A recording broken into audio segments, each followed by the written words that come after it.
So guys, bintahan ni gid taon ng bunga sa muang talong kay tulid-tulid na. So naulian na gid taon iyahang ano, sa damo na gid siguro ni og mapaluapan og abono. Yan, sa Tagalog pa, bumawi na yung tanim natin. Naging okay na yung bunga niya, matuwid at magaganda na. So yung iba, kung papansin nyo kung bakit may mga maliliit, yan po yung unang bunga ng talong. Kaya sila maliit, pero yan po ay good na po ng bunga. So isang mapagpalang panahon, ito po ang buhay ng isang magsasakang antingirong manggagamot. Yan, so masarap po damhin pag mayroon ka ng bungang ganito kagaganda.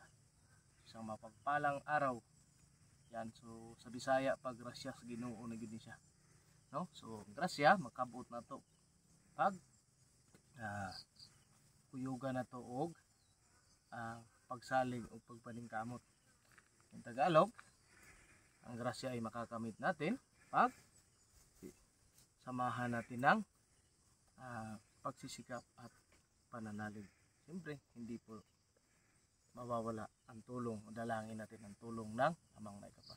Yun isang mapagpalang panahon at maraming salamat po.